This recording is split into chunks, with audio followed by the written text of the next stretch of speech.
صدیق اکبر نے مولا کائنات کی شان میں یہ کہا ہے، مولا کائنات کی شان کو یہ پورا بنا کہا ہے۔ کہیں نہیں عزیزان ملت اسلامیہ، ہم ان لوگوں میں سے نہیں ہیں حضرات گرامی، بلکہ بخاری اور مسلم میں یہاں تک مولا کائنات سے بیان کیا گیا، آپ خود فرماتے ہیں کہ جو شخص سیدنا صدیق اکبر پر مجھے فضیلت دے گا، فوقیت دے گا، قیامت کے دن میں اسے 100 کوڑے لگاؤں گا، کل قیامت کی میں اسے ڈنڈے سے ماروں گا۔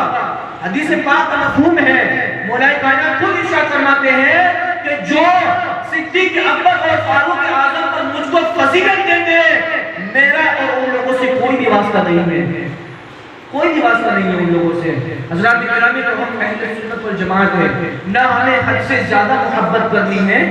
نہ ہمیں حد سے کم کرنی ہے، لیکن حضرات گرامی مولا کائنات کی شخصیت ایسی ہے کہ ہم ان سے محبت کرتے ہیں، لیکن ہم ان لوگوں کے طریقے پر نہیں چلتے جو لوگ یہ کہتے ہیں کہ مولا کائنات کو جو کچھ ملنے والا تھا وہ سب کچھ سیدنا صدیق اکبر نے لے لیا۔ ہم اس عقیدے پر نہیں چلتے ہیں۔ آج ہم دیکھتے ہیں کہ خارجی لوگ، شیعہ لوگ یہ مسلمانوں میں یہ فرق پیدا کر رہے ہیں یہ بات کو کہ جب رسول پاک صلی اللہ علیہ وسلم رسول پاک صلی اللہ علیہ وسلم معراج سے تشریف لائے، آپ کو نماز ملی اور پھر قرآن پاک نازل ہوا جس طرح، تو بہت سی ایسی آیتیں ہیں کہ جو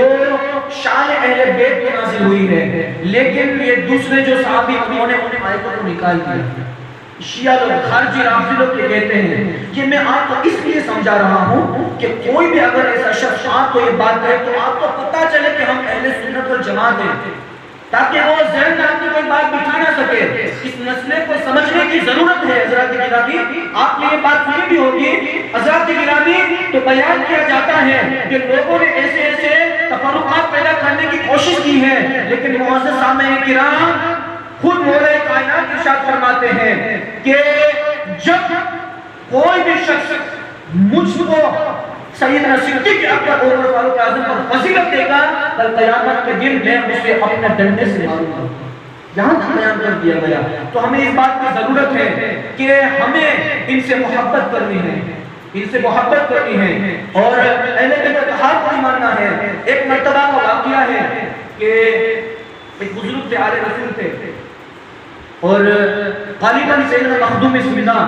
انہیں کا واقعہ ہے، مخدوم سمینا کا واقعہ ہے کہ وہ ایک مرتبہ ایک گاؤں میں تشریف لے گئے تھے اور تشریف لے جانے کے بعد وہاں پر ان کی ایک تقریر ہوئی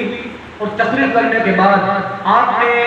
وہاں پر تقریر کے بعد لوگوں نے جب آپس میں ان سے گفتگو کی تو وہاں پر آپ نے مختصر سا رسالہ لکھا، ایک شان صحابہ اور شان اہل بیت پر ایک رسالہ لکھا، اور اس رسالے میں آپ نے سیدنا صدیق اکبر کی شخصیت پر آپ نے لکھا، ان کی شان میں آپ نے لکھا، سیدنا عمر فاروق اعظم کی شان میں آپ نے لکھا، سیدنا عثمان غنی کی شان میں آپ نے لکھا، تینوں صحابہ کی شان میں آپ نے لکھا، لیکن جب مولا کائنات کی بات آئی تو آپ تھوڑی لمبی تفصیل کی، تھوڑی لمبی بات لکھی، تو وہاں کے جو گمراہ لوگ تھے جن کے ذہن میں گندگی بھری ہوئی تھی، جو مسئلہ پیدا کرنے والے تھے، اس زمانے میں بہت سے لوگ مسئلہ پیدا کرتے ہیں، دین کی کوئی جانکاری ہوتی نہیں ہے، ان کو مسئلہ بھی پتہ نہیں ہوتا ہے، لیکن بیچ میں آ کے کوئی نہ کوئی بات کرتے ہیں۔ امام صاحب جب نماز پڑھاتے ہیں، جب کوئی بھی امام مصلی پہ کھڑا ہوتا ہے تو لوگ کہتے ہیں کہ فلاں امام تو ایسے کرتے ہیں، فلاں امام تو ایسے کرتے ہیں۔ میں کہتا ہوں کہ اگر جو لوگ مفتی بنتے ہیں ذرا مصلی پہ تو کھڑے ہو، ذرا مصلی پہ کھڑے ہو کے دیکھو تو صحیح کہ یہ امامت کتنی عظیم چیز ہے، کہ امامت کتنی بڑی چیز ہے۔ تو اس زمانے میں لوگوں نے اعتراض کیا کہ جو حضرت تشریف لائے ہیں انہوں نے سیدنا صدیق اکبر کے بارے میں تو یہ لکھا، عمر فاروق اعظم کے بارے میں تو یہ لکھا، عثمان غنی کے بارے میں تو اتنا لکھا، لیکن جب حضرت علی کی باری آئی تو اتنا لمبا کیوں لکھا؟ ہم اس بات کو ان کو پوچھنا چاہیں گے۔ تو جب جمعہ کا دن آنے والا تھا تو جمعہ کے دن ان لوگوں نے کہا کہ ہم جمعہ کے نماز میں یہ اعلان کریں کہ یہ حضرت نے یہ لکھا ہے، سیدنا صدیق اکبر تینوں صحابی کے بارے میں یہ لکھا اور مولا کائنات کی شان میں یہ لکھا ہے۔ فتویٰ دینے والے تھے، اس زمانے میں کانفرنس تو بڑے بڑے نہیں ہوتے تھے جس طرح پروگرام ہوتے ہیں، اس زمانے میں انہوں نے یہ ارادہ کیا کہ جمعہ کا دن آئے گا تو ہم ان پر فتویٰ لگائیں گے جتنے لوگ تھے ماننے والے مخدوم سمنا کی بارگاہ میں آئے، آنے کے بعد عرض کرا کہ حضور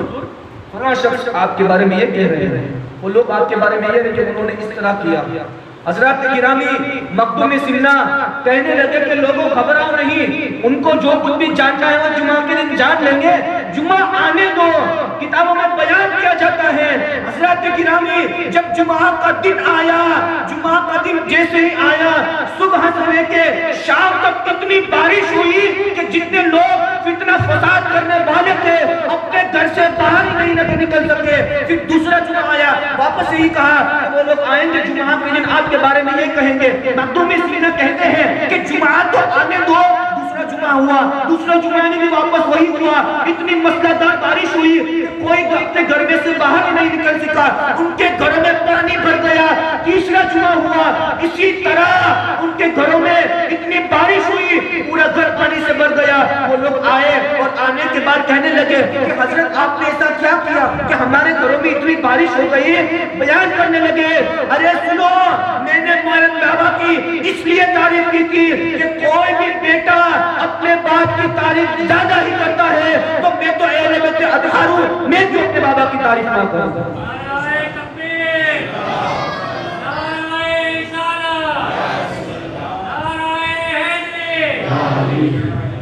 لوگوں نے بیان کیا جو فتنے فساد کرنے والے چلے، ارے بھائی رہنے دو،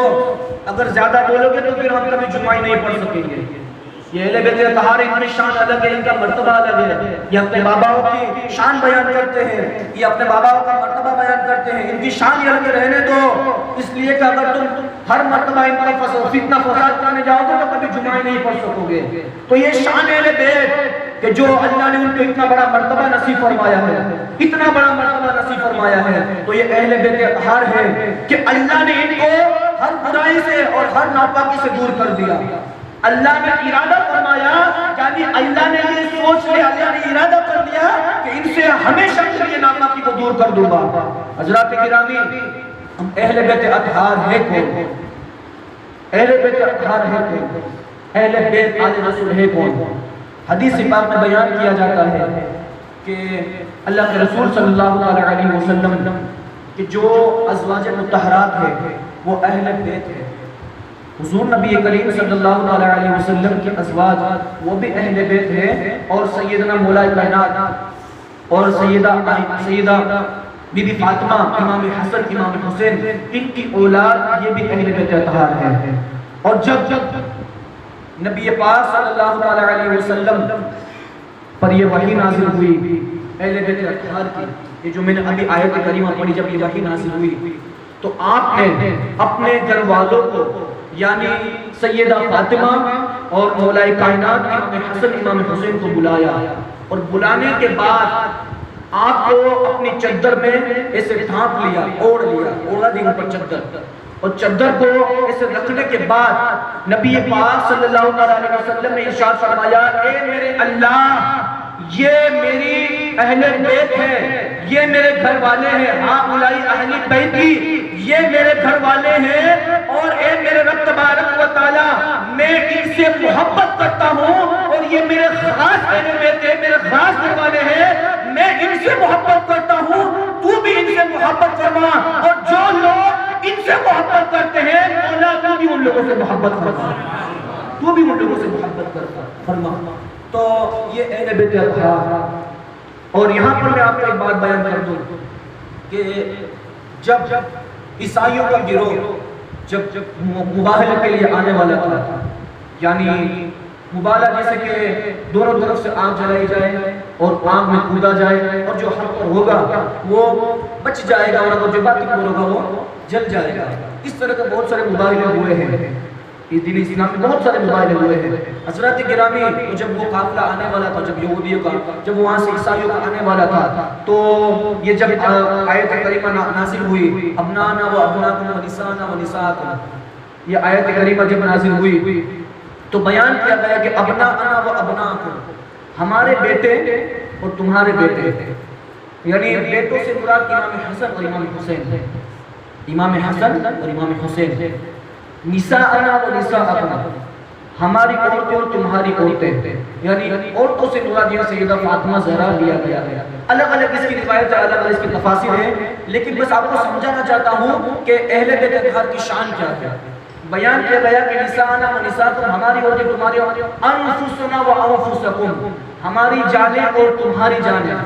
اب میں آپ کو یہاں پر ایک سوال پوچھوں کہ ابنانا و ابناکم سے مراد امام حسنین کریمین، امام حسن اور امام حسین، نساءنا و نساءکم سیدہ فاطمہ مراد، انفسنا سے مراد کون ہے؟ انفسنا،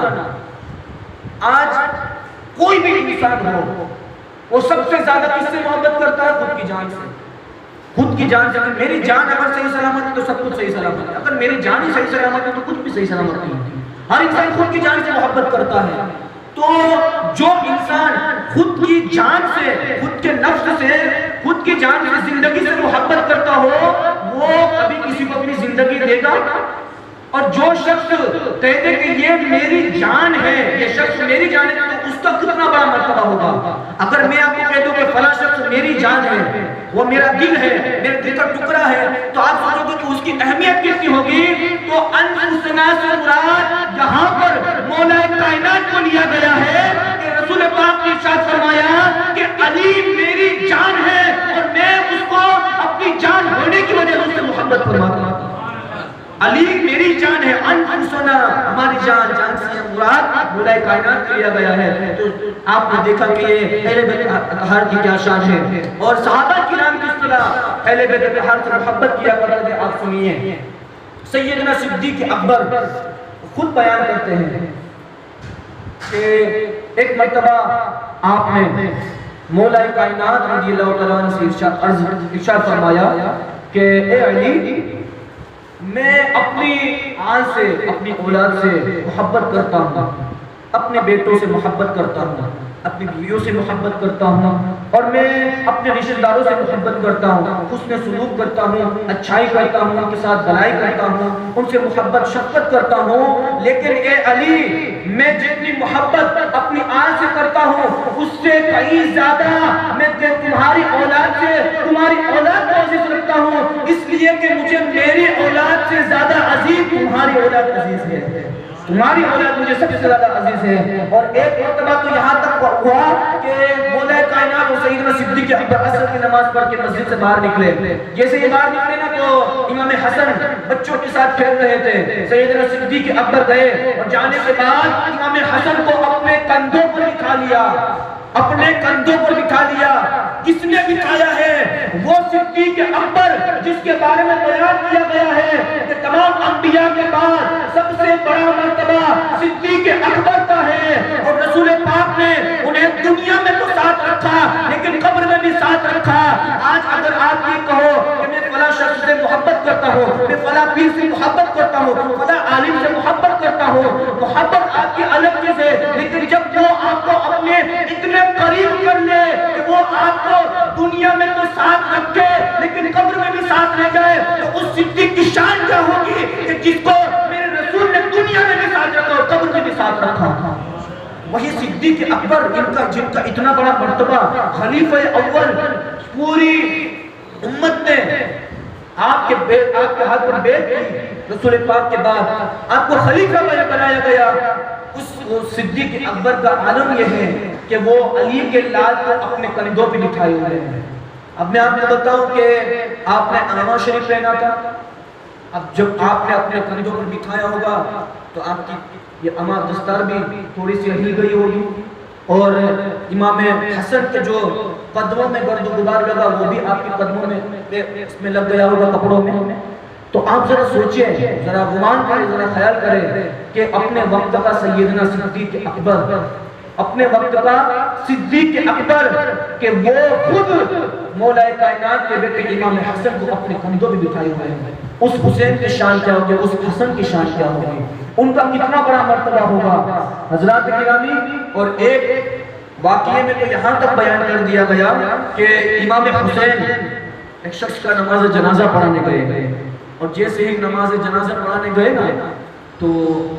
آپ نے اپنے جوتے ایک جگہ پہ اتار دیے، اور نماز جنازہ پڑھانے کے بعد جب آئے تو دیکھا کہ ایک بزرگ ہے امامہ شریف پہنے ہوئے ہیں اور وہ اپنے ایک رومال سے یا غالباً اس رومال کے شملے سے، اسے شملہ کہا جاتا ہے، یہ جو پیچھے اسے لٹکا ہوا ہے اس کو شملہ کہتے ہیں، تو یہی سے اسی سے وہ بزرگ امام حسین کے جوتوں کو صاف کر رہے ہیں، امام حسین کے جوتوں کو صاف کر رہے ہیں۔ تو جب آپ نے ان کے چہرے کو دیکھا تو وہ کوئی اور شخصیت نہیں بلکہ نبی پاک صلی اللہ علیہ وسلم کے جو سب سے زیادہ قریب رہتے تھے، اپنے وقت کا فقیہ، اپنے وقت کا سب سے بڑا حدیث بیان کرنے والا امام ابو ہریرہ تھے۔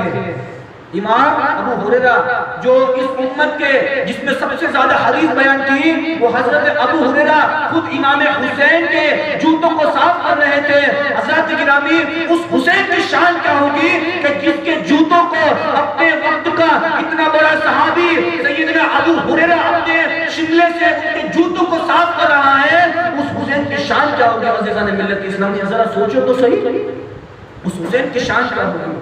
معزز سامعین کرام، تو یہ اہل بیت اطہار، یہ آل رسول جن کا مرتبہ اتنا بڑا ہے، جن کی شان اتنی بڑی ہے، جن کا مرتبہ اتنا بڑا ہے، اتنے بڑی شان کے حامل ہیں، حضرات گرامی، تو ان لوگوں کی سیرت پر ہمیں عمل کرنا ہے کہ جو انہوں نے ہمیں راستہ دکھایا ہے، انہوں نے ہمیں جس راستے پر چلایا ہے اس پر ہمیں عمل کرنا ہے۔ اب آپ سنیں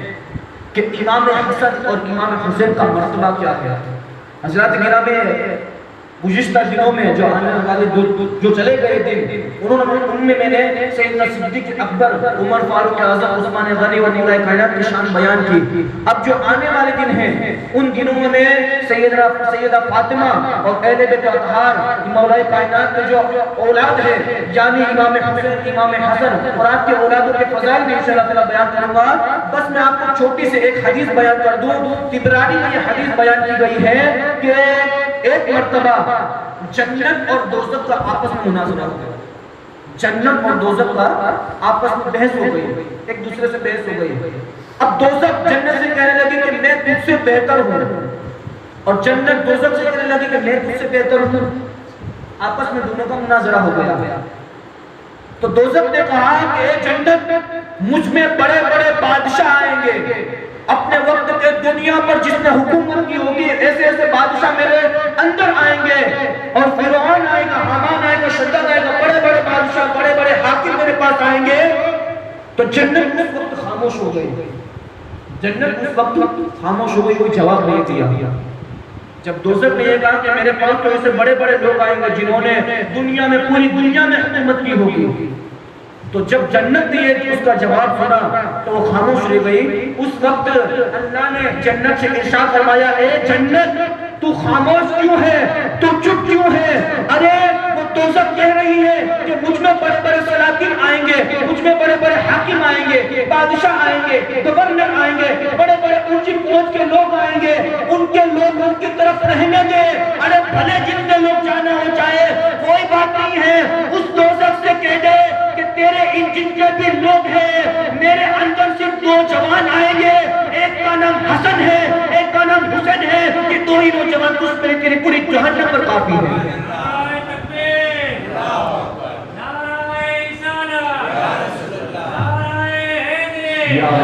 یہ امام حسین کا مرتبہ، یہ امام حسن کا مرتبہ ہے،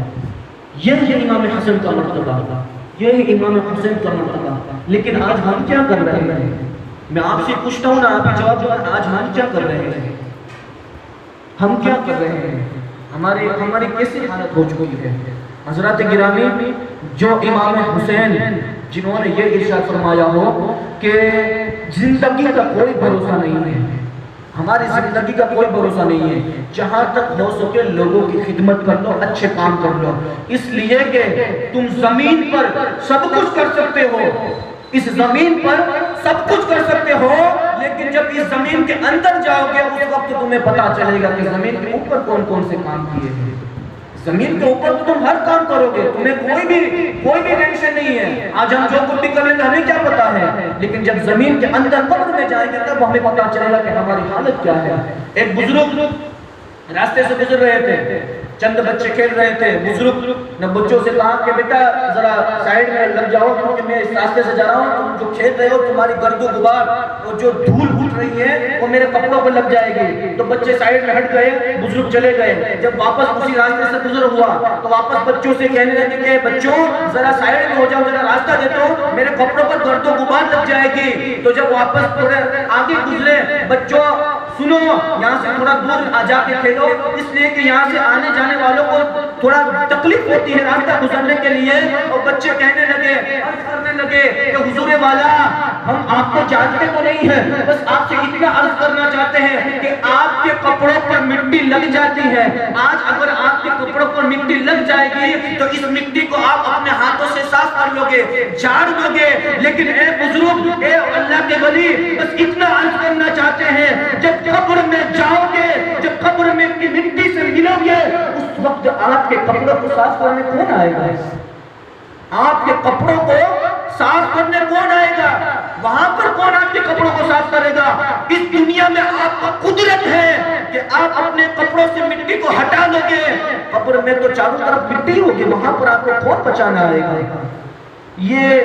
اس زمانے کے بچوں کی فکر تھی، لیکن آج اس زمانے میں 80 سال کے بوڑھوں کی بھی نماز پڑھنے کی توفیق نہیں ہے۔ آج لوگ کہتے ہیں نا کہ ہم نماز چھوڑ دیں گے، ہم کو کیا ہے، آرام سے گھر میں بیٹھیں گے اور چائے پانی پیئیں گے، ناشتہ کریں گے، لوگوں کے ساتھ گپے اڑائیں گے، سب کچھ کریں گے۔ لیکن سنو عزیزان ملت اسلامیہ،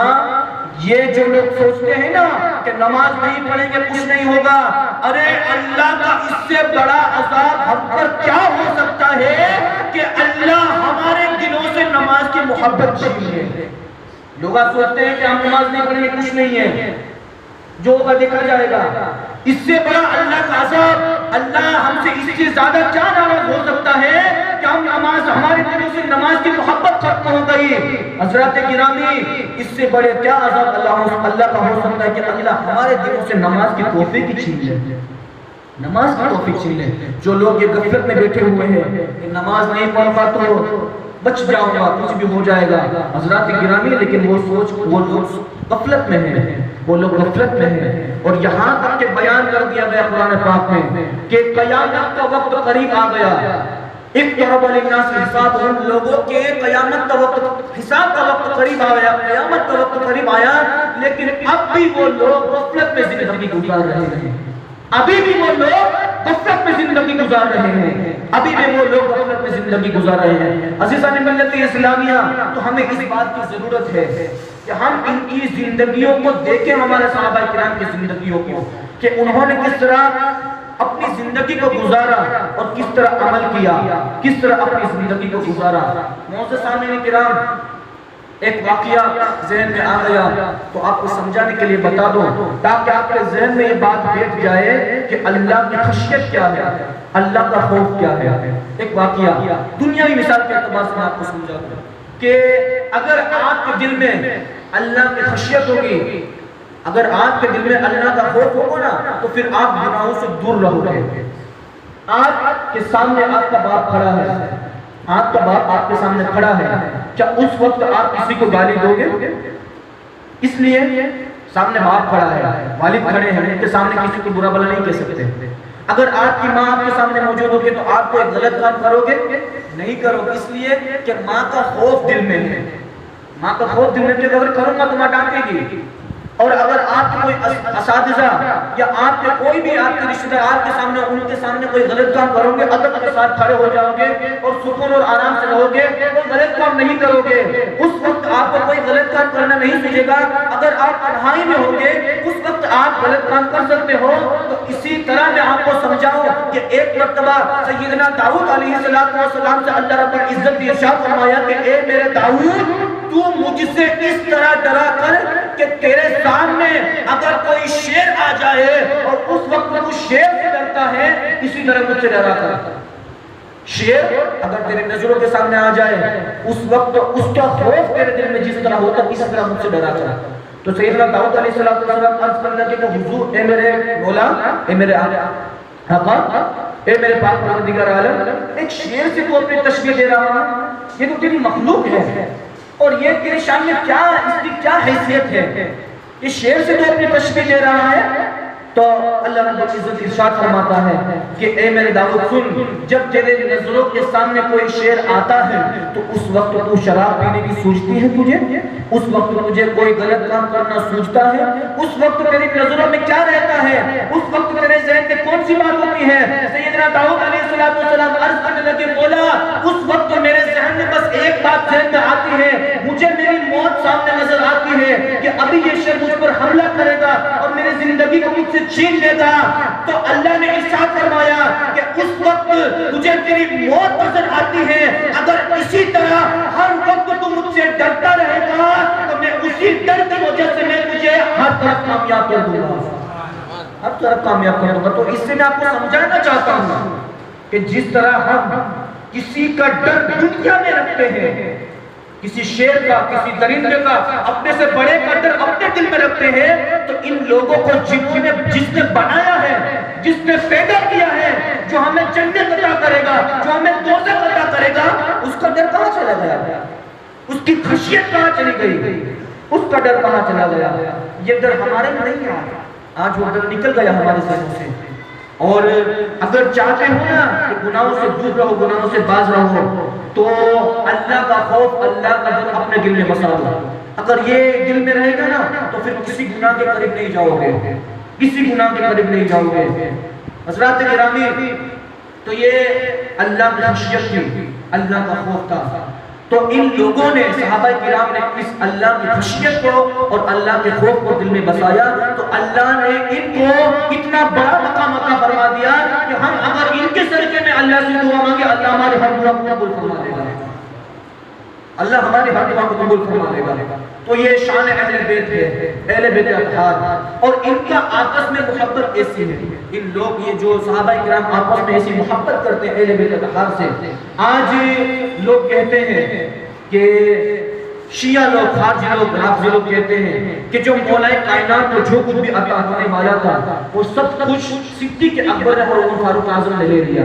لیکن میں آپ کو بتاؤں کہ حدیث پاک میں یہاں تک بیان کر دیا گیا کہ جب مولا کائنات کے رسول پاک صلی اللہ علیہ وسلم نے غدیر کے موقع پر جب اعلان کیا کہ میں جن لوگوں کا مولا ہوں، علی دوست کے مولا ہے، تو بیان کیا جاتا ہے کہ جب آپ نے اعلان کیا، جب صبح ہوئی، دوسری صبح ہوئی، تو سیدنا عمر فاروق اعظم اور سیدنا صدیق اکبر سب سے پہلے مولا کائنات کے پاس آئے، اور آنے کے بعد کہنے لگے کہ مبارک ہو اے علی، تم کو میرے رسول نے اپنا مولا قرار دیا ہے. قربان جاؤ سیدنا مولا کائنات کی شان پر اور اہل بیت اطہار کی شان پر کہ اللہ نے کتنا بڑا مرتبہ ان کو عطا فرمایا، کتنا بڑا مرتبہ عطا فرمایا. تو یہ صحابہ کرام ان کی کتنا ادب کیا کرتے تھے، کتنی محبت تھی آپس میں. اور ایک واقعہ یہاں پر یہ بیان کیا گیا کہ ایک مرتبہ سیدنا عمر فاروق اعظم رضی اللہ تعالی عنہ، ان کے پاس ایک صحابی آئے اور آنے کے بعد کہنے لگے کہ اے سیدنا عمر فاروق اعظم، مولا کائنات نے آپ کے بارے میں محبت دیکھو، آپس میں محبت دیکھو، اور ان کی محبت کتنی اچھی ہے، کتنی مبارک ان کی محبت ہے. دیکھو آپ سب کو سمجھانا چاہتا ہوں کہ ایک صحابی آیا اور صحابی آنے کے بعد سیدنا عمر فاروق اعظم سے کہنے لگے کہ حضور والا، مولا کائنات نے یہ کہا ہے کہ عمر جنت کا چراغ ہے، چراغ، عمر فاروق اعظم یہ جنت کے چراغ ہے. تو سیدنا عمر فاروق اعظم اس صحابی کو لے کر کے مولا کائنات کی بارگاہ میں جاتے ہیں. جانے کے بعد کہتے ہیں کہ اے علی، کیا تم نے یہ کہا ہے کہ میں جنت کا چراغ ہوں؟ تو مولا کائنات ارشاد فرماتے ہیں کہ اے عمر، میں نے نہیں کہا ہے، بلکہ امت خزرج کے مقیرتی میں یہ کتاب دیا ہے، امت خزرج کے مقیرتی میں یہ کہا ہے کہ عمر جنت کا چراغ ہے، جنت کا چراغ ہے. یہ میرے حضور نے ارشاد فرمایا، یہ نہیں کہہ رہا ہوں. تو کتنی بڑی محبت تھی، کتنی بڑی محبت تھی. اور پھر سیدنا عمر فاروق اعظم کہنے لگتے ہیں کہ اے علی، میرے حضور نے یہ ارشاد فرمایا ہے. مولا کائنات کہنے لگتے ہیں کہ ہاں عمر، رسول پاک نے ارشاد فرمایا ہے. تو سیدنا عمر فاروق اعظم مولا کائنات کی بارگاہ میں کہنے لگتے ہیں کہ اے علی، کیا مجھے یہ لکھ کر کے دے سکتے ہو کہ میرے رسول نے مجھے جنت کا چراغ کہا، جنت کا چراغ کہا ہے، کیا تم مجھے لکھ کر کے دے سکتے ہو؟ تو مولا کائنات نے کہا کہ ہاں میں لکھ کر کے دے سکتا ہوں کہ میرے رسول نے، میں نے اپنے کانوں سے سنا ہے کہ تمہارے بارے میں یہ ارشاد فرمایا کہ عمر جنت کا چراغ ہے، یہ ارشاد فرمایا ہے۔ تو مولا کائنات نے ایک پرچے میں لکھ دیا، اور لکھنے کے بعد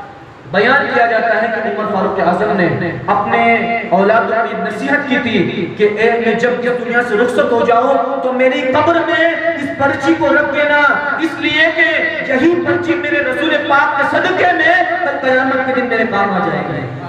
یہی پرچی میرے کل قیامت کے دن کام آ جائے گی۔ یہ ہے آپس میں محبت۔ اور ایک واقعہ یہ بیان کیا گیا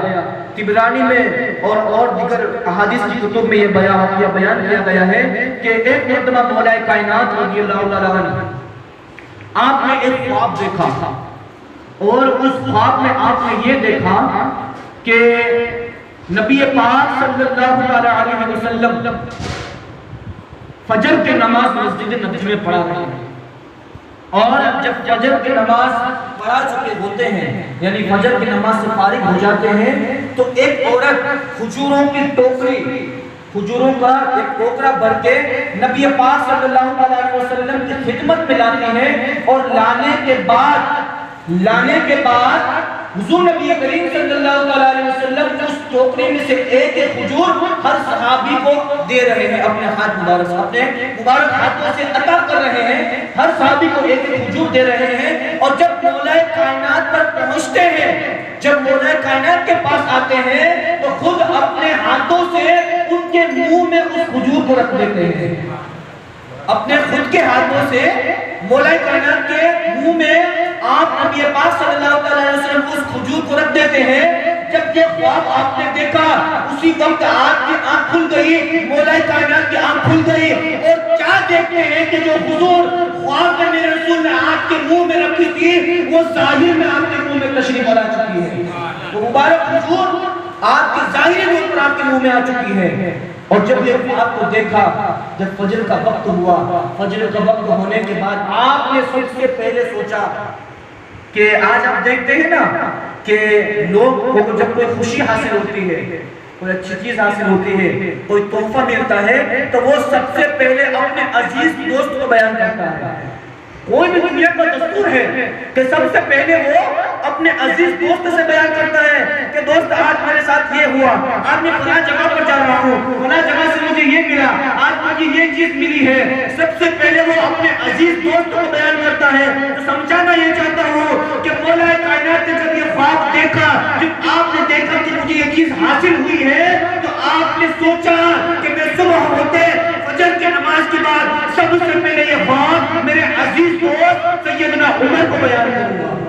عمر فاروق اعظم کو بیان کروں گا۔ اب جب جب فجر کا وقت ہوتا ہے، مولا کائنات فجر کے لیے تشریف لاتے ہیں، اور تشریف لانے کے بعد جب جماعت کا وقت ہوتا ہے، تو اس دن سیدنا عمر فاروق اعظم عین جماعت کے وقت پر حاضر ہوتے ہیں، اور مصلی پر کھڑے ہو کر نماز پڑھاتے ہیں۔ نماز پڑھانے کے بعد جب فارغ ہو جاتے ہیں، تو کیا دیکھتے ہیں کہ ایک عورت باہر ایک کھجوروں کی ٹوکری لائی ہوئی ہے۔ مولا کائنات اس عورت کو دیکھتے ہیں کہ فلاں عورت آئی ہے، اور وہ خواب کو سوچ رہے ہیں کہ یہ خواب تو حقیقت بن رہا ہے، یہ خواب تو سچائی بن رہا ہے کہ حقیقت میں وہ عورت کھجوروں کی ٹوکری لائی ہے۔ اس عورت سے اس ٹوکری کو لیا گیا، ایک صحابی رسول سیدنا عمر فاروق اعظم اس ٹوکری کو لائے، اور مولا کائنات ایک کونے میں بیٹھ کر کے دیکھ رہے ہیں کہ یہ معاملہ جو خواب میں دیکھا تھا وہ حقیقت میں بدل رہا ہے۔ پھر سیدنا عمر فاروق اعظم ایک ایک کر کے سب صحابی کو کھجور دے رہے ہیں، جیسا کہ حضور نبی کریم صلی اللہ علیہ وسلم اس کھجور کو ایک ایک صحابی کو دے رہے تھے۔ جب مولا کائنات کے پاس پہنچے، جب سیدنا عمر فاروق اعظم مولا کائنات کے پاس پہنچے، تو کیا دیکھتے ہیں کہ سب صحابی کو تو ہاتھ میں کھجور تھمائی تھی، لیکن عمر فاروق اعظم نے مولا کائنات کے منہ میں اس کھجور کو رکھ دیا۔ جو خواب دیکھا تھا وہ خواب حقیقت میں بدل گیا، اور وہی خواب جو مولا کائنات نے دیکھا تو دل میں سوچنے لگے کہ اے عمر، جو خواب دیکھا تھا میں نے، آج اس کو میں حقیقت میں دیکھ رہا ہوں۔ اللہ نے اتنا بڑا مرتبہ صحابہ کرام کے درمیان رکھا تھا، صحابہ کرام کے درمیان رکھا تھا، اتنی آپس میں محبت کرتے تھے۔ تو ہمیں ان کی محبت کو دیکھ کر ہمیں بھی ایک دوسرے سے محبت کرنی چاہیے، ان کی سیرت پر عمل کرنا ہے۔ اگر ان کی سیرت پڑھی تو مین مقصد ہے ہمارا عمل کرنا. ہم بس ایسے ہی پڑھے رہے کچھ نہ کریں, بزرگان دین کی سیرت کو نہ پڑھیں, بزرگان دین کی سیرت پر عمل نہ کریں, تو آج ہمارا حال کیا ہوگا؟ ہماری سنیت دن بدن بگڑتی جا رہی ہے. دن بدن ہماری سنیت, ہمارا طبقہ دن بدن, ہماری قوم کے نوجوان دن بدن برائیوں کی طرف بڑھتے جا رہے ہیں. ایک واقعہ غالباً یوروپ میں یہ واقعہ ہوا ہے جس کے بارے میں بیان کیا گیا کہ ایک عیسائی شخص تھا. آج ہماری قوم کی حالت میں آپ کو بیان دے رہا ہوں. ہماری قوم کی حالت کیا ہے سنیں آپ اپنے دل کے کانوں سے سنیں. اس کان سے سنا, اس کان سے نہیں, کیونکہ اس سے تو بات نکل جاتی ہے. اگر اس میں آ گئی نا تو پھر ہمیشہ کے لیے پیوست ہو جائے گی, اس میں بیٹھ جائے گی بات. یوروپ میں ایک عیسائی شخص تھا, اور وہ شخص تھا تو عیسائی, لیکن وہ اسلامی سیرتوں کو پڑھا کرتا تھا. صحابہ کرام کی زندگی کو, اولیاء کرام کی زندگی کو, صوفیاء کرام کی زندگی کو, ان کی سیرت کو پڑھا کرتا تھا. اور ان کی سیرت کو پڑھتے اس کے ذہن میں یہ بات اللہ نے بٹھا دی, اس کو اللہ نے توفیق عطا فرما دی, اور ان کی سیرت پڑھتے وہ عیسائی مسلمان ہو گیا. پڑھتے وہ مسلمان ہو گیا. اس نے کلمہ پڑھ لیا. اب کلمہ تو پڑھ لیا, لیکن جائے تو کہاں جائے؟ اسلامی دھرم اس نے اپنا لیا, اسلام کو اپنا لیا, لیکن وہ جائے تو کہاں جائے؟ اس کے پاس راستہ کیا تھا؟ تو اس نے اپنے والد گرامی سے بیان کیا کہ حضور والا, اے میرے والد صاحب, میں نے اسلام قبول کر لیا ہے, اور اگر میں نے اسلام قبول کر لیا ہے, اگر میں اسلام پر قائم رہوں اور اسی پر ہمیشہ کے لیے قائم رہوں, تو کیا آپ مجھے اپنے گھر میں رکھو گے؟ تو اس کا باپ غضبناک ہو گیا, غصے میں آ گیا, کہا کہ ابھی اس گھر سے باہر نکل جا. تیری ہمت کیسی ہوئی کہ تو نے اسلام قبول کر لیا, تو نے عیسائیت کو چھوڑ دیا. اگر تجھے اسلام قبول کرنا ہے تو اس گھر سے باہر نکل جا, اور اگر عیسائی رہنا ہے تو اس گھر میں رہ. تو وہ شخص اپنے ماں باپ کو چھوڑ کر کے, اپنے گھر بار کو چھوڑ کر کے نکل گیا راستے پر. ایک راستے سے گزرتا ہے تو کیا دیکھتا ہے کہ فیکٹری ہے, ایک کمپنی ہے, اور اس کو جاتا ہے. جانے کے بعد وہاں کا جو مالک ہے فیکٹری کا, اس سے کہنے لگتا ہے, وہ مسلمان ہوتا ہے, اس سے کہتا ہے کہ حضرت صاحب میں نے کلمہ پڑھ لیا ہے, اور پورا معاملہ بتاتا ہے کہ اس طرح میں نے کلمہ پڑھا, اور سیرت صحابہ, سیرت رسول, سیرت اولیاء پڑھ کے میں سمجھ گیا کہ دین اسلامی سچا دھرم ہے. ان لوگوں کی سیرت کو میں نے پڑھا, ان کے اقوال, ان کی زندگی کے حالات میں نے پڑھا, تو مجھے سمجھ میں آ گیا کہ اسلام ہی سچا مذہب ہے. تو آپ مجھے اپنی کمپنی میں جاب دے دو, یہاں پر میں کام کروں گا, اور اسے جو میں انکم کماؤں گا, جو بھی میں خرچ لوں گا, اس سے میں اپنی زندگی کا گزر بسر کر لوں گا. چند دن گزرتے ہیں, اور وہاں پر جو لوگ کام کرنے والے ہوتے ہیں, دوسرے مسلمان حضرات, تو یہ جب کوئی عیسائی دھرم کا کوئی فنکشن آتا ہے, ان کا کوئی دین آتا ہے, تہوار, تو یہ جتنے بھی مسلمان حضرات ہوتے ہیں نا, یہ اس جو عیسائی ہوتا ہے اس سے کہتے ہیں کہ تو پہلے عیسائی تھا تو تجھے یہ تو پتا ہوگا کہ شراب اچھی کہاں ملتی ہے, کیونکہ ان کے دنوں میں شراب بہت پیتے ہیں. تجھے یہ تو پتا ہوگا کہ شراب اچھی کہاں ملتی ہے, اور جوا کہاں اچھا کھیلا جاتا ہے, اٹے کہاں ہیں تمہارے اچھے اچھے, ہم کو وہاں پر جانا ہے عیش کرنے کے لیے, عشرت کرنے کے لیے, ہم وہاں پر جانا ہے, تمہیں ان کا پتا دیتا. تو وہ شخص کا جو مسلمان ہوا تھا, دل میں سوچنے لگا کہ میں نے جن لوگوں کی سیرت کو پڑھا ہے, جن صحابہ کرام کی سیرت کو پڑھا ہے, ان میں ایک بھی ایسا نقطہ تو کوئی بھی دیکھنے کو نہیں ملا, لیکن یہ لوگ تو شراب کی باتیں کرتے ہیں, جوئے کی باتیں کرتے ہیں, زنا بدکاری کی بات کرتے ہیں. جب چند دن گزرے, ان لوگوں کی زندگی کو دیکھا جو مسلمان تھے, اس دور کے مسلمان تھے, ان کی زندگی کو دیکھا, اور دیکھنے کے بعد واپس اپنے گھر جاتا ہے, جانے کے بعد اپنے ماں باپ کے قدموں میں گر جاتا ہے, اور کہنے لگتا ہے میرے والد مجھے معاف کر دیجئے, مجھ سے سب سے بڑی بھول ہو گئی کہ میں نے اسلام قبول کر لیا, اس لیے کہ جن کی سیرت کو پڑھ کے میں مسلمان ہوا تھا, ان لوگوں کی سیرت میں یہ کچھ بھی نہیں ہے, لیکن آج یہ لوگ تو یہ سب کر رہے ہیں. یہ ہمارا معاشرہ, یہ ہماری حالت ہے, ہماری حالت. آج اگر مسجد میں کوئی شخص آئے اور اگر اس کا کوئی فون بج جاتا ہے نا, تو سب اس کو کہنے لگتے ہیں ارے فون سوئچ آف نہیں کیا, چالو رکھ دیا. دنیا میں بھی سامنے دے رہا ہوں, آج ہمارا معاشرہ ہے. ایک مرتبہ ایک شخص آیا, اس کا فون چالو رہ گیا, سوئچ آف نہیں کیا, آن ہی تھا. این نماز میں اس کا فون بجا, رنگ بجی, نماز کے بعد امام صاحب نے وسیلہ کہ حضرت فون بند کر دینا چاہیے، نماز سے پہلے آپ کو اتنی فکر ہونی چاہیے، اتنی سوچ ہونی چاہیے۔ اب جب امام صاحب بولے تو پھر مقتدی کیسے خاموش رہ سکتا ہے؟ امام نے بول دیا تو مقتدی تو بولے گا ہی۔ امام صاحب نے جیسے ہی بولا سب مقتدی اس پر چڑھ بیٹھے، ارے موبائل بند نہیں کرتے ہو، موبائل چالو کر کے آ جاتا ہو، کیسے مقتدی ہو؟ نماز کی اہمیت پتہ نہیں ہے، اللہ کے سامنے حاضر ہوتے ہو موبائل آن رکھ کے آتے ہو۔ اب یہ شخص مسجد کے باہر نکلا، اب یہ چند دن کے بعد اپنے دوستوں کے ساتھ ایک ہوٹل میں کچھ کھانے یا پینے کے لیے گیا، اور جب وہاں پر وہ گیا تو اس کے ہاتھ میں ایک کانچ کا پیالہ، جو اس کی شکل ہوتی ہے کانچ کا جو بنا ہوتا ہے، اور اس پیالہ جو کانچ کا بنا ہوا تھا پیالہ، وہ پیالہ اس کے ہاتھ سے گر گیا، زمین پر جیسے ہی گرا تو وہ ٹوٹ گیا۔ کانچ کا پیالہ تھا تو ٹوٹنا ہی تھا، جیسے ہی وہ ٹوٹا تو وہ جو ہوٹل کا مالک تھا اس کے پاس آیا، آنے کے بعد کہنے لگا کہ اے شخص بزرگ، اے حضرت آپ کو کوئی چوٹ تو نہیں لگی نا؟ یہ پیالہ تو ہم دوسرا لے لیں گے، آپ کو تو کوئی چوٹ نہیں لگی نا؟ آپ کو کوئی پریشانی تو نہیں ہوئی نا حضرت؟ تو وہ شخص کہنے لگا کہ نہیں نہیں مجھے کوئی تکلیف نہیں ہوئی ہے۔ تو وہ جو مکہ جو مالک تھا، جو ہوٹل کا مالک تھا، وہ کہتا ہے کہ بس یہی مجھے جاننا تھا کہ یہ تو دوسرا جائے گا، آپ کو کوئی چوٹ نہیں لگی نا؟ اس کے ذہن میں بات آئی کہ میں مسجد میں گیا تھا، وہاں پر اللہ کی عبادت کرتا تھا، وہاں پر اللہ کی عبادت کی تھی، چھوٹی سی بھول ہو گئی، موبائل آن رہ گیا تھا، سب میرے کو مجھ پر چڑھ بیٹھے، لیکن یہاں پر تو مجھ سے غلطی ہوئی ہے جان بوجھ کر کے، لیکن پھر بھی یہ اس کا مالک مجھے کچھ بھی نہیں بول رہا ہے۔ عزیزان ملت اسلامیہ کو یہ ہمارے آج کے معاشرے کی حالت ہے کہ جب کوئی انسان بس ایک بھول کرتے،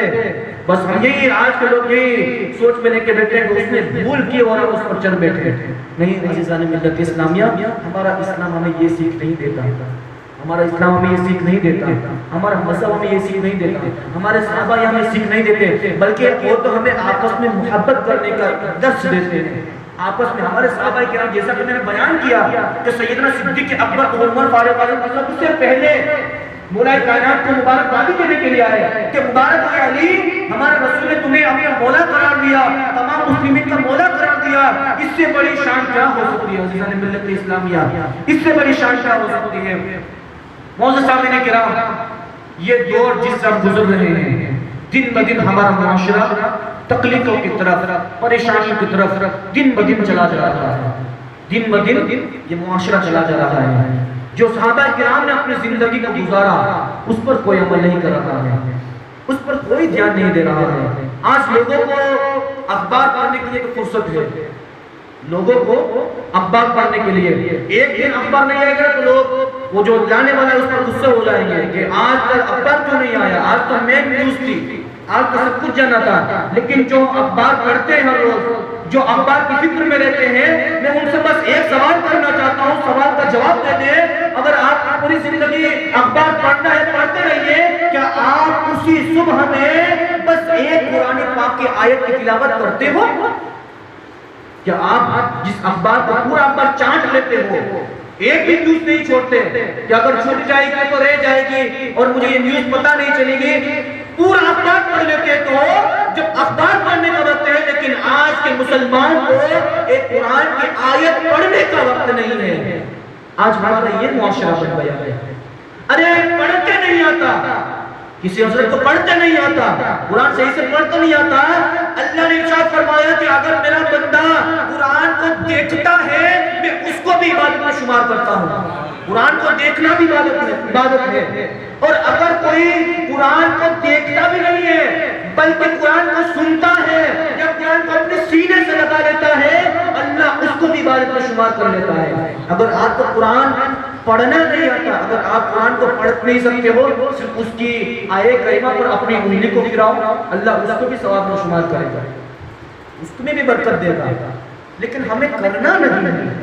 اگر آپ کرو گے تو پھر اللہ سب سے بڑا گنہگار اگر ہو، اللہ اس کی بھی توبہ کو قبول کر لیا کرتا ہے اور اسے بھی معاف فرما کر اللہ اس کو اپنے وقت کا ولی بنا دیا کرتا ہے۔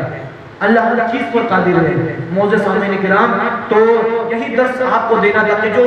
ہمارے اہل بیت طہار جو مناقب اور فضائل ہمارے اہل بیت کے ہم پڑھتے ہیں اور جو ان کا ہم ذکر کرتے ہیں، تو ان کی سیرت پر ہمیں عمل کرنا ہے، ان کی سیرت پر ہمیں عمل کرنا ہے، اور جو انہوں نے ہمیں طریقہ سکھایا ہے اس پر ہمیں عمل کرنا ہے۔ تو عزیزان ملت اسلامیہ بس یہی آپ کو درس دینا تھا آج کا کہ اہل بیت اطہار کی جو شان ہے، جو رسول پاک نے جو شان بیان کی، ہمیں اس شان کو قیامت تک قائم رکھنا ہے اور ہمارے سینوں میں اہل بیت اطہار کی محبت کو ہمیشہ قائم رکھنا ہے، ان کی محبت کو، ان کی عقیدت کو قائم رکھنا ہے ہمیشہ کے لیے، ان کی کبھی بے ادبی نہیں کرنی اور ان کو کبھی برا بلا نہیں کہنا۔ معزز سامعین کرام، حدیث پاک میں ارشاد فرمایا گیا وَمَن مَاتَ عَلَى حُبِّ آلِ مُحَمَّدٍ مَاتَ شَہِیدًا وَمَن مَاتَ عَلَى بُغْضِ آلِ مُحَمَّدٍ مَاتَ کافرًا۔ جو اہل بیت اطہار کی محبت میں مرتا ہے اللہ اس کو شہادت کا مرتبہ نصیب فرماتا ہے، اور جو اہل بیت اطہار کے بغض میں مرتا ہے اللہ اس کو کافر کی موت نصیب فرماتا ہے، اس کو کافر کی موت مارتا ہے۔ حدیث پاک میں بیان کیا گیا ہے یہ اہل بیت اطہار کی شان ہے۔ جو انسان ان سے محبت کرتا ہے، جو ان سے محبت کرتا ہے اللہ اس کو شہادت کی موت نصیب فرماتا ہے، اور جو ان سے بغض رکھے گا، ان سے عداوت رکھے گا، اگر ان سے عداوت رکھے گا تو پھر اللہ ان کو کافر کی موت مارے گا، ان کو کافر کی موت مارے گا۔ حضرات گرامی، وقت ہو چکا، ایک آخری واقعہ آپ کو بیان کر دوں کہ سادات کراموں کی خدمت جو کرتا ہے نا اللہ ان کو اس طرح نوازتا ہے، اس طرح نوازتا ہے ان کو۔ ایک واقعہ بغداد کا بیان کیا جاتا ہے کہ ایک بزرگ تھے، اور جو بزرگ ان کے 4-5 بچے تھے، بیوی تھی، ان کی فیملی تھی۔ اب اس وقت وہ بہت غریب تھے، قریب 2 یا 3 دن سے انہوں نے کھایا بھی نہیں تھا، کھانا بھی نہیں کھایا تھا، حیران پریشان تھے۔ تو آج اگر دور میں ہمارے پاس کوئی مصیبت آتی ہے، کوئی تکلیف آتی ہے، کوئی بھی پریشانی ہوتی ہے تو ہم ہنگامہ مچا دیتے ہیں، لوگوں کو جا کر یہ کہتے ہیں ارے یار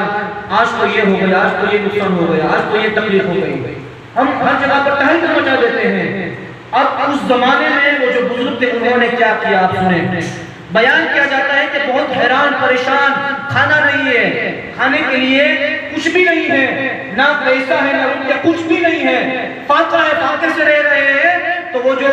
والد صاحب تھے، جو بزرگ تھے، انہوں نے اپنے بیٹوں سے، اپنی بیوی سے کہا کہ میرے گھر والوں میں اگر تم کو ایک کام کہوں تو کرو گے؟ تو بچوں نے کہا کہ ہاں بابا جان، آپ جو کہو کہ ہم کرنے کے لیے تیار ہیں۔ اور بزرگ تھے، انہوں نے کہا کہ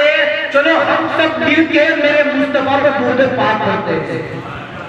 اس وقت کیا کہا کہ ہم سب مل کے رسول پاک پر درود پاک پڑھتے ہیں، اللہ اس درود پاک کے صدقے میں ہماری مدد فرما دے گا، کوئی نہ کوئی راستہ، کوئی نہ کوئی ذریعہ بنا دے گا۔ درود پاک پڑھتے ہیں، پڑھتے پڑھتے بچے بھی درود پاک میں لگے ہوئے ہیں، میرے مصطفیٰ پر صلاۃ و سلام کی ڈالیاں نشاور کر رہے ہیں، ان کی بیوی پر صلاۃ و سلام کی ڈالیاں نشاور کر رہی ہیں، اور سب درود پاک پڑھتے پڑھتے پڑھتے سو جاتے ہیں۔ جب یہ شخص رات کو سوتے ہیں، یہ بزرگ رات کو سوتے ہیں تو کیا دیکھتے ہیں کہ میرے رسول ہاشمی ان کے خواب میں تشریف لائے ہوئے ہیں، میرے مصطفیٰ ان کے خواب میں تشریف لائے ہوئے ہیں، اور جب تشریف لائے تو کہنے لگتے ہیں کہ اے شخص پریشان مت ہو، جو تم نے مجھ پر درود پاک پڑھا ہے اسی کی برکت سے میں تیرے پاس آیا ہوں، فلاں جگہ پر چلے جانا، اور فلاں جگہ پر ایک مجوسی ہوگا، ایک مجوسی جو آپ کی پوجا کرتا ہے، اس مجوسی کے پاس جانا، اور جانے کے بعد اس سے کہنا کہ جو تو نے دعا کی تھی، جو تیرے حق میں جو دعا ہوئی تھی وہ دعا تیری قبول ہو گئی ہے، اور اسی نبی پاک صلی اللہ علیہ وسلم نے اس دعا کی وجہ سے مجھے بھیجا ہے اور تجھ سے یہ سامان لینے کو کہا ہے کہ یہ سامان مجھے دے دے۔ نبی پاک نے یہ ارشاد، یہ حکم اس کو دیا، جو بزرگ صاحب تھے ان کو یہ حکم دیا۔ اب یہ بزرگ سفر طے کرتے ہیں اور اس مقام پر پہنچتے ہیں، پہنچنے کے بعد وہ جو مجوسی ہوتا ہے، مجوسی سے کہتے ہیں کہ اے مجوسی، میرے خواب میں ہمارے نبی، ہمارے آقا تشریف لائے تھے، اور انہوں نے مجھے یہ کہا ہے کہ فلاں مجوسی کے پاس چلے جانا اور اس سے یہ سامان لے لینا، اور تیرے حق میں جو دعا کی گئی ہے وہ قبول ہو گئی ہے، تیرے حق میں جو دعا کی گئی ہے وہ قبول ہو گئی ہے۔ تو وہ جو مجوسی تھا وہ کہتا ہے کہ میں تو مجوسی ہوں اور میں تمہارے نبی کی بات کو کیوں مانوں، میں تمہارے نبی پر ایمان تھوڑی رکھتا ہوں کہ تمہارے نبی کے پر ایمان لاؤ اور میں تمہارے نبی کے بات کو مان لو، تم مسلمانوں میں مجوسی ہوں، میں کیسے تمہاری بات کو بیان کر دو؟ تو وہ جو حضرت تھے انہوں نے کہا کہ مجھے کچھ پتا نہیں ہے، بس میرے آقا میرے نبی خواب میں آئے اور انہوں نے تیرے بارے میں کہا اور 3 مرتبہ کہا ہے کہ اس مجوسی کے پاس جانا اور یہ چیزیں لے لینا، بس اتنا کہا ہے۔ تو وہ مجوسی جو بزرگ تھے ان کو اپنے گھر میں لے گیا، گھر میں لے جانے کے بعد وہ جو بزرگ تھے نا اس سے کہنے لگتا ہے کہ حضرت مجھے کلمہ پڑھا لیجئے اور مجھے اسلام میں شامل کر لیجئے۔ جیسے اس مجوسی نے کلمہ پڑھا، اسلام میں داخل ہوا، جیسے اس نے کلمہ پڑھا تو کیا کہتے ہیں وہ بزرگ کہ اس کے کلمہ پڑھنے کے بعد اس کے جتنے بھی لوگ تھے، جتنے بھی اس کے گھر میں کام کرنے والے تھے، یہ کے بعد دیگرے سب آتے رہے اور سب اس کے حال پر کلمہ پڑھتے رہے۔ کتنے لوگ مسلمان ہو گئے۔ جب یہ مسلمان ہوئے تو اس کی بیٹی اور بیٹا یہ بھی آئے اور آنے کے بعد کہنے لگتے ہیں بابا جان آپ مسلمان ہو گئے؟ تو وہ اس کا جو باپ تھا جو مجوسی تھا کہنے لگتا ہے کہ ہاں میرے بیٹے میں نے اسلام کو قبول کر لیا ہے۔ اب دراصل اس میں ہوتا یہ تھا کہ جو مجوسی لوگ ہوتے ہیں، عیسائی مجوسی لوگ ہوتے ہیں، ان کے بارے میں یہ بیان کیا گیا ہے کہ وہ اپنی بیٹیوں کے اور اپنے بیٹوں کے آپس میں شادی کر دیا کرتے ہیں۔ بہن اور بھائی کی شادی، یہ بہن اور یہ بھائی ان دونوں کی شادی کر دیتے ہیں۔ تو اس وہ جو مجوس تھا اس نے اپنی بیٹی اور بیٹی کی آپس میں شادی کر دی۔ تو وہ دونوں آئے میاں بیوی، اور آنے کے بعد اس مجوسی سے کہنے لگا، اپنے باپ سے کہنے لگا وہ کہ بابا آپ نے کلمہ پڑھ لیا؟ تو اس مجوسی تھا اس نے کہا کہ ہاں بیٹا میں نے کلمہ پڑھ لیا۔ تو جب انہوں نے یہ بات سنی انہوں نے تو وہ دونوں بیوی اور اس کا شوہر کہنے لگتے ہیں کہ بابا جان جب آپ نے کلمہ پڑھ لیا ہے تو ہمیں بھی اسلام میں قبول کر لیجئے، ہمیں بھی کلمہ پڑھا لیجئے۔ یہ تو مسلمان ہو گئے اور اسی طرح سینکڑوں لوگ مسلمان ہوتے چلے گئے۔ یہ جو حضرت کے معاملہ دیکھ رہے ہیں لیکن سمجھ میں نہیں آ رہا، ارے بات یہ کیا معاملہ کیا ہے، سب لوگ مسلمان کیوں ہو رہے ہیں؟ تو وہ جو مجوسی تھا وہ کہنے لگتے ہیں کہ دراصل بات یہ ہے کہ میں نے جب ان دونوں کی شادی کی تھی، میرے بچے اور میری بچے کی شادی کی تھی، اس وقت میں نے دھوم دھام سے ان کی شادی کی تھی اور اس وقت میں نے بہت سارا کھانا بنایا تھا، بہت سارے الگ الگ آئٹمز بنائے تھے، بہت قسم قسم کے کھانے تیار کیے تھے۔ لیکن اس وقت میرے قریب میں ایک اہل بیت کی ایک فیملی رہا کرتی تھی، ایک سادات لوگ رہا کرتے تھے۔ وہ سادات لوگوں میں ایک بیوہ عورت تھی اور اس کی 2 بچیاں تھی۔ جب رات کو میں اپنے فنکشن سے، جب رات کو میں اپنے کام سے فارغ ہوا، رات کو سونے کے لیے آیا تو میں نے اپنی کھڑکی میں سے سنا کہ وہ بچیاں یہ کہہ رہی ہیں، اہل بیت اطہار جو آل محمد ہے، آل علی ہے، وہ یہ کہہ رہی ہیں کہ امی جان وہ مجوسی کتنا عجیب ہے کہ اس نے اپنے گھر میں اتنا سارا سامان بنایا، سب کچھ تیار کیا، ہم ساقہ سے یہاں قریب ہے لیکن ہمارے پاس کچھ بھی نہیں بھیجا، ہمارے پاس کچھ نہیں بھیجا۔ وہ مجوسی نے جب یہ بات سنی تو اس کے دل میں تھوڑا سا رحم آیا، اور جیسے ہی رحم آیا وہ مجوسی جتنے بھی گھر میں سامان بنے تھے، جتنے بھی کھانوں کو تیار کیا گیا تھا، سب کھانوں کو لے کر کے ایک اچھے سے تھالے میں تیار کر کے، ایک تخت میں تیار کر کے ان لوگوں کے پاس گیا۔ وہ جو بیوہ عورت کی جو سیدہ تھی، ان کی جو بیٹیاں تھی ان کے پاس گیا اور جانے کے بعد کہنے لگتا ہے کہ اے بی بی جان، اے سیدہ، ایک خاتون جنت کی اولاد، آپ لوگ پریشان ہو، آپ لوگ اس حالت میں ہو، مجھے آپ کی حالت دیکھی نہیں جاتی، اس لیے میں ایک سامان آپ کے لیے لایا ہوں۔ جب یہ عورتوں نے اس کام کو دیکھا دل میں بہت خوشی ہوئی، اللہ کی بارگاہ میں ہاتھوں کو اٹھایا اور اٹھانے کے بعد وہ جو بچیاں تھی اللہ کی بارگاہ میں دعا کرنے لگی، اے اللہ ان کو اسلام کی توفیق و رفیق عطا فرما، ان کو اسلام کی توفیق و رفیق عطا فرما۔ تو وہ جو مجوسی تھا بزرگ سے عرض کہنے لگتا ہے کہ اے حضرت بس انہی کی دعا کے صدقے میں اللہ نے ہم سب کو مسلمان بنا دیا۔ اہل بیت اطہار کی ایک اٹھنے والی دعا اتنے لوگوں کو مسلمان کر دے، ایک مجوسی کو مسلمان کر دے۔ ہم تو عاشق رسول ہیں،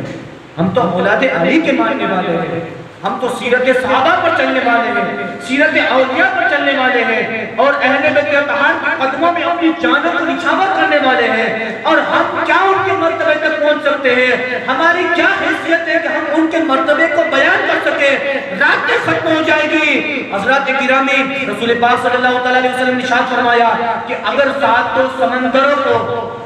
سیاہی بنائے جائے اور جنگل کے جتنی بھی لکڑیاں ہیں سب کو اگر قلم بنایا جائے اور